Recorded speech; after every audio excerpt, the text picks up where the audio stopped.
everyone, I'm Monica and I'm an internal medicine attending, and I love making educational videos for all levels of doctor training.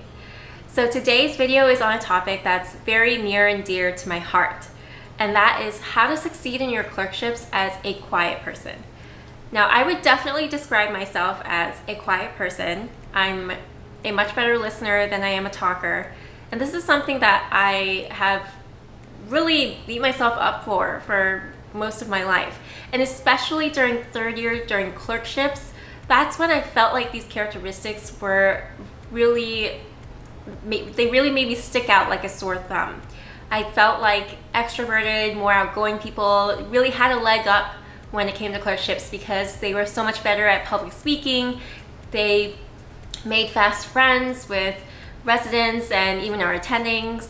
So it's something that I really did have to overcome over the last several years. So you might be wondering, well, if you're such a quiet person, how the heck are you on YouTube?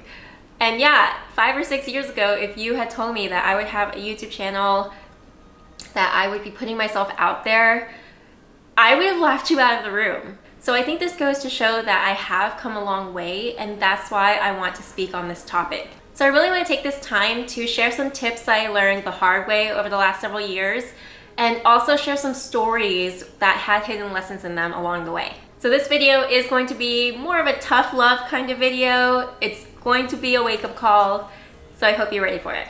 So the first point I want to make, and the first point that you need to accept if you want to get one step closer to succeeding in clerkships as a quiet person, is this: your attending can't read your mind. Let me explain. So during third and fourth years of medical school, I struggled a lot. I had family crises that were happening left and right. There were more days than I can count that I would rather have curled up in bed and cried all day than to show up at work. But I showed up. I pulled myself out of bed. I showed up to work. I saw my patients. I wrote my notes. I studied hard when I got home. I did decently well on exams. But my evaluations didn't reflect how hard I felt like I was working. My evaluations were lukewarm at best.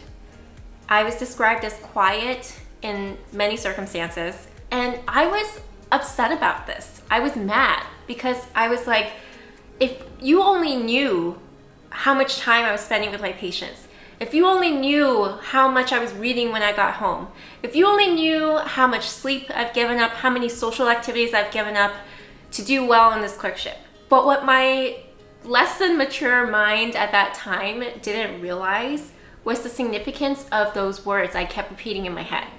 If you only knew. Well, fast forward several years, I'm attending now, and I'm a facilitator in a small group of medical students. And I'm filling out my own evaluations for these medical students. Now in this case, it was for first year medical students, but it was the same concept. We were in small group discussions on a frequent basis, and I was supposed to comment on the students' participation, critical thinking skills, things like that. And there was this one particular student. They would be late sometimes, their mic or their internet might not be working that well. This is while we were on Zoom. And they didn't really speak up very much during discussions.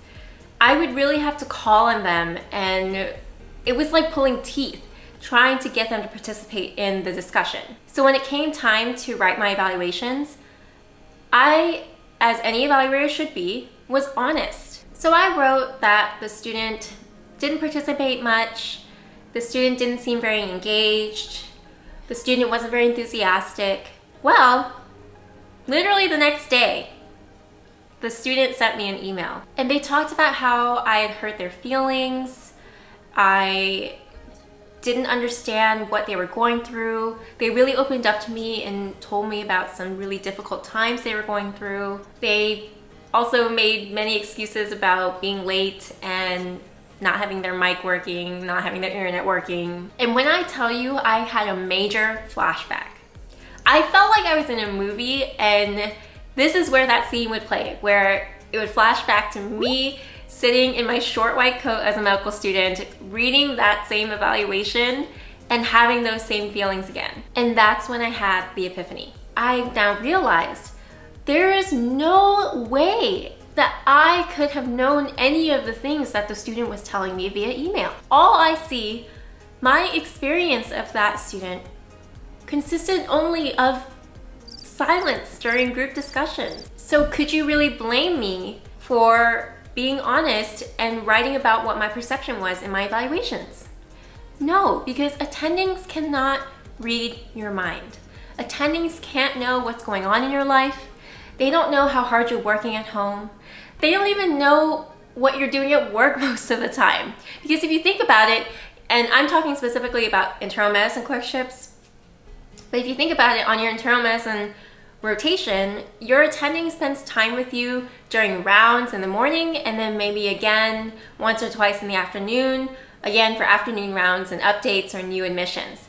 Those are the only times when your attending is having direct interaction with you, and that is what they're going to base most of their evaluations off of. Yes, they might ask your residents for input on how you've been doing, but really the best evaluations come out of first-hand experiences, and so they're really going to draw on those direct interactions with you to write the best evaluations and the most honest evaluations that they can. So that brings me to point number 2. Oral presentations are where the money is. Like I said, most of the time your attending is spending with you is during rounds.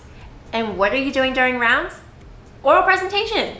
Oral presentations are your time to shine. You're showcasing your clinical reasoning and your critical thinking skills. So if you want to get stellar evaluations on your clerkships, particularly on your internal medicine clerkship, then you have to master the oral presentation, period. Okay, so how the heck do you do that? Well, to be good at oral presentations, you have to be good at critical thinking, and you have to be good at public speaking. Now, it's the latter part, the public speaking part, that's hard for quiet people. And that brings me to my next point. Mastery breeds confidence. If you can't fake it till you make it, then just make it. I used to hate it when people said, fake it till you make it. Faking it feels like a catch-22 to me, like an oxymoron. Like I feel like I have to be an outgoing person in order to fake being an outgoing person. Do you know what I mean? So I don't fake it. I literally practice until I'm so good at whatever skill it is that I have no choice but to be confident when I'm doing it. Think about it. The better you are at something, the more confident you are when you're doing it. So my point is, get good at it. Get good at doing oral presentations. The sad part is, I think in general, medical schools don't do a great job of emphasizing the importance of oral presentations and emphasizing the impact that they can have on your clerkship evaluations. And even worse, I don't think a lot of medical schools give students enough practice on how to give good oral presentations before they go into wards. So guess what? You have to take matters into your own hands. Story time. So I used to hate EKGs. I literally thought they were the worst things. They were just squiggly lines on a piece of paper to me. As soon as I saw an EKG on a test, my stomach dropped, I felt terrified. Being called on to interpret an EKG in front of a group was my worst nightmare. So I went through medical school like that, and I was fine, because frankly, you don't need to know how to interpret an EKG well in order to graduate medical school. But then I started intern year. And guess what? Newsflash, you have to know how to interpret an EKG if you're in internal medicine. So needless to say, I struggled with it. And then one day, an email went out to the whole residency. It was from a cardiology fellow who wanted to start this new EKG teaching series. And the email called for residents to sign up to give lectures at the beginning of noon conference every Monday. So each lecture would be a 5 to 10 minute lecture on an EKG topic. And again, it was residents teaching residents. So any resident could sign up to give the lecture. So guys, this is one of my proudest moments, honestly. I signed up. I was an intern, so I emailed the fellow first to be like, hey, I'm an intern. As an intern, am I even allowed to sign up? And he was like, sure, why not?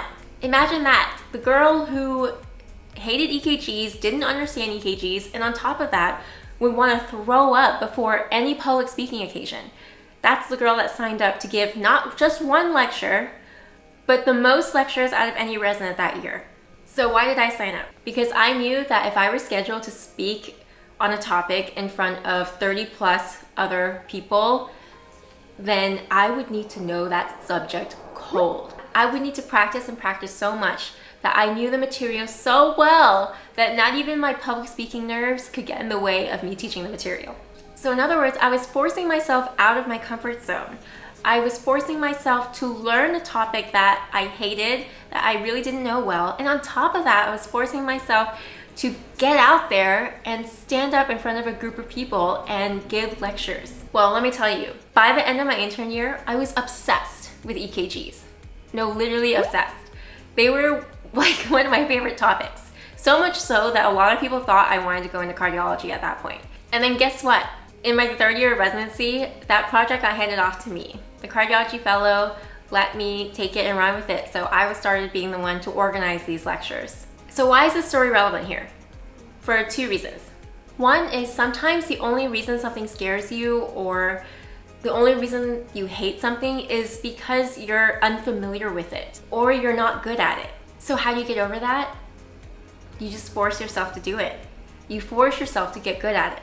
So that same principle applies to oral presentations and public speaking. And the second point I want to make is that public speaking takes practice. There's just no way around that. By the end of the year, yeah, my nerves never completely went away, but they were significantly less by the end of the year. And I actually enjoyed giving these lectures. So my last point is there's no way around it but through it. Give as many presentations as possible. Any presentation. Sign up to give lectures. Sign up for Toastmasters. I haven't done Toastmasters myself, but I heard it's really good for public speaking, so Google it if you've never heard of it. And do yourself one even better. If you sign up to give lectures, choose a topic that you don't know well or that you hate, because you're going to need to force yourself to learn it really well in order to be able to give that lecture. So in the process, you're not only getting practice public speaking, you're also learning something new. Now maybe you're not bad at public speaking in general, but you still struggle with oral presentations. And your medical school doesn't give you a ton of practice for oral presentations. So what? Again, take matters into your own hands. Record yourself doing oral presentations. Give oral presentations to your roommates or your classmates. Ask them for feedback. So the bottom line is this. If you want to succeed in your clerkships as a quiet person, then you need to practice oral presentations and practice public speaking until you're good at it. And this might seem like an obvious tip, but you'd be surprised at how many people refuse to accept that this is the solution. Fear is a powerful emotion. Use it to your advantage. Use the fear of public speaking to motivate you to learn something and to get good at something, to motivate you to practice until public speaking is not something that terrifies you anymore. If you like this video, give it a big thumbs up and subscribe to my channel for more on how to succeed in medical school and beyond. Or if you have your own stories and tips on how to overcome fear of public speaking or how you got good at oral presentations, then please go ahead and leave those in the comments. I would love to read them, I could learn from them, and I'm sure everyone else could benefit too. Thank you so much for watching, guys. Bye.